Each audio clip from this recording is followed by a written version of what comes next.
አንድዬ እናቴና ዮዲት እናንተ ቤተሰብ ላይ ብዙ በደል አድርሰዋል። እነሱ ለበደሉት በደል ይቅርታ ለመጠየቅ ነው የመጣሁት። ቶ እህትና እናት ብቻ አይደለም የበደሉ፣ አንተ ራሱ በድለህናል። አውቃለሁ። ፀሐይን ከማግኘቴ በፊት እኔም እንደነሱ አረመኔ ነበርኩኝ።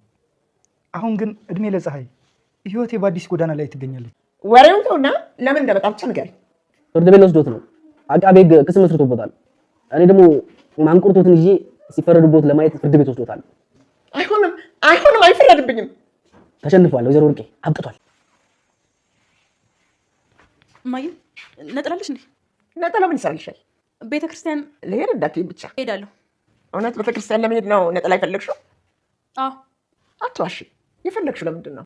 እሺ በቃ እንኳን ደስ አለሽ። ነጠላውን የፈለግኩት ቤተክርስቲያን እንደሄድኩኝ ለማስመሰል ነው። ማን ጋር ሄድሽ የምታስመስይው? አንቺ አስመሳይ። የፍቅረኛ እናት ቤት ላስመስል። ልክ ብለሻል የኔ ልጅ። ዛሬ እንዴት መጣሽ? አሁን ከቅዳሴ ወጥቼ ነው የመጣሁት። በዛውም ጸበል ጻድቅ ስለተቀበልኩኝ ለእርሱ ትንሽ ልስጦት ብዬ መጣሁ። ስለ ሰንበት ማለት ሰንበት ይስጥ። ያረጊት ደግሞ የሰጣዋትን አምና ተቀብላ ተመስገን ጌታዬ ብላ ሰለቀጠችው። ግፈኛ የሆንሽ ልጅ፣ አንድ ቀን ግን የልጅሽ ነው የምታገኘው። ተይ እንጂ ማይ። አባዬ ናቸው የጠየቁ? ራሳቸው ናቸው። ለመጨረሻ ጊዜ ልጄ ዮዲትን ማየት ፈልጋለሁ አለኝ። አንድ ግቢ እድሜ ልካቸው ሊታሰሩ አይደል እንዴ? ምን ያስቸኩላቸዋል? ምንም የማጠቅም ለወለድሽው ልጅ ራስ የማትሆኝ አውሬ ሰው ነሽ። ብትቀጪ ኖሮ ብትመክሪ ኖሮ መጨረሻ እንደዚህ አይሆንም ነበር። አስቻለው እናቴና እህቴ በጣም ብዙ ስለበደሏችሁ ይቅርታ ልጠይቅ በእነሱ ስም መጣሁ በማለት ወንደሰንና የወንደሰን እናት ወይዘሮ አልማዝ በተቀመጡበት ሲያናገራቸው፣ ወንደሰን አንተን በድለህናል፣ እነሱ እናትና እህት ብቻ አይደሉም፣ አንተን በእኛ ህይወት ብዙ በደል፣ እናቴን ብዙ በድልሃታል ይላል። በአንድ ወቅት አስቻለው የወንደሰን እናት ወይዘሮ አልማዝን ብዙ ሲያሰቃያቸው ነበረ፣ ከእህቱና ከእናቱ የተማረውን። እኔ እኮ የድሮ አስቻለው አይደለሁም፣ በእርግጥም አዎ በድያቸዋለሁ። ነገር ግን እኔ አሁን እድሜ ለፀሐይ ወደ ህይወቴ ከመጣች በኋላ በጣም ተለውጫለሁ። አሁን አዲስ ህይወት ጀምሬያለሁ ይላል። እናም ይቅርታ እንድታደርጉልኝ ነው ወደ ቤታችሁ አይኔን በጨው አጥቤ የመጣሁት ይላል አስቻለው። እኔና ፀሐይ አሁን ልጅ ልንወልድ ስለሆነ ልጃችን ደግሞ መወለድ ያለበት ቂም በቀል ነፃ በሆነ ህይወት ውስጥ ነው መምጣት ያለበት ይላል።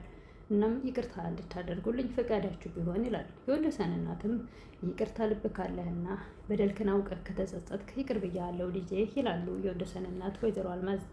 ዮዲት አሁንም እስር ቤት ውስጥ ሆና የድሮ ትውስታዋን እያስታወሰች ነው። ወንደሰን ሲተዋወቃትና እናቱን ለማስተዋወቅ ወደ ቤት ሲወስዳት የነበረውን ነገር። የወንደሰን እናት ወይዘሮ አልማዝ ቤተክርስቲያን ይወዳሉ። ወይዘሮ ወርቄ ደግሞ ቤተክርስቲያን የሚባል አያውቁም። እናንተ የምታውቁት እንግዲህ የክርስትናችሁ ጊዜ ብቻ ነው። ወንድምሽ በ40 ቀኑ አንቺ ደግሞ በ80 ቀንሽ፣ ከዛ ውጭ ቤተክርስቲያን አታውቁም ይላሉ። ዮዲት ነጠላ ስጭኝ ትላለች እናቷን። ለምንሽ ነው ስትላት ላስመስል ነው ብላለች። ለምን ነው የምታስመስይው? ለማን ነው የምታስመስይው? እኔ ለፍቅረኛ እናት፣ ምክንያቱም እሳቸው ጻድቅ የሚጫወቱ ናቸው። ነጠላ ለብሼ ቢያዩኝና ከቤተክርስቲያን መጣሁ ብላቸው አምነው ይቀበሉኛል ትላለች ዮዲት። እናም ያሰበችውን ሁሉ አድርጋለች። የወንደሰን እናት ወይዘሮ አልማዝ ደግሞ እውነት መስሏቸው ከቤተ ክርስቲያን አስቀድሽ የመጣው ስትላቸው፣ እንደውም ጸበል ጻድቅ ሲሰጥ እዛ ጋ ዝክር ወይም ደግሞ ስለ ሰንበት እያለች ትሰጣቸዋለች። ከቤተ ክርስቲያን ያመጣው ጸበል ጻድቅ ነው ትላቸዋለች። እሳቸው እውነት መስሏቸው በጣም ተደስተው ያመጣችውን ጸበል ጻድቅ ወይም ደግሞ የዝክር ወይም ደግሞ የሰንበት የሚሰጠውን በረከት ትሰጣቸዋለች። ደስ ብሏቸው ያን በረከት እሳቸው በልተዋል።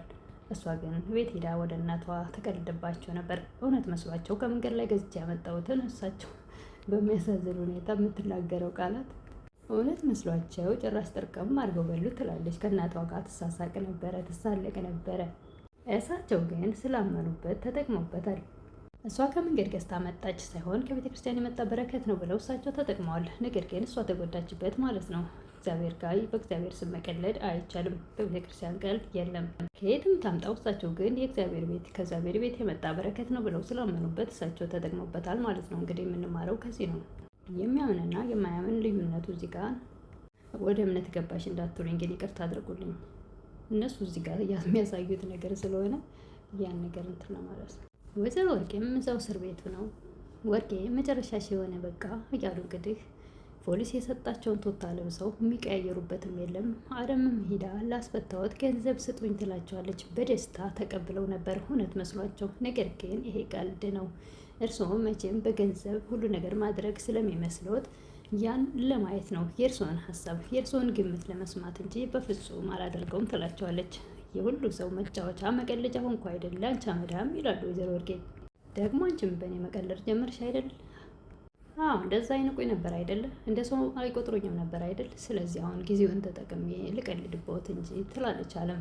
እኔ የምፈራው ያችን ጀዝባ የሆነች አልማዝ እንግዲህ አንቺ እንደ ሰራተኛ ሳይሆን እንደ ልጅ ስለምታያት አሞኝተሻት ቤቱን በስምሽ እንዳታደርግልሽ ሲላሉ ወይዘሮ ወርቄ።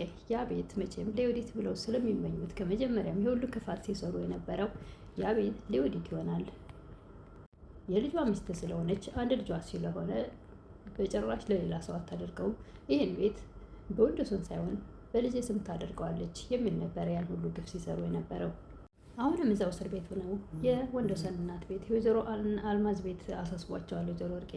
አሁንም ተስፋ አልቆረጡም። ያ ቤት አሁንም ለልጄ ይገባል የሚል አይነት ሀሳብ ወይዘሮ ወርቄ አሁንም መዝማሪው ወደዛ ወዳሉበት ሲሄድ አሁንም የገንዘብ ጥያቄያቸውን ያቀርባሉ።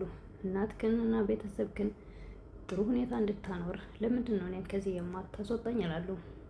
የኔ እናት በወንጀል የመጣ ገንዘብ አትፈልግም ይላል መርማሪው። እንግዳውስ በድህነት እዛ ተጨማልቃ መኖር ነው የምትፈልገው ትላለች። እንግዳውስ እርስዎ እንደዛ ካሉ የኔ እናት እሱን የማትፈልገው እድሜ ልክ ከመታሰር ይልቅ እንደዚሁ በድህነት በነፃነት መኖር ይሻላል ይላሉ። አሁን ወሬውን ተውና የመጣበትን ንገረኝ ይላሉ ወይዘሮ ወርቄ።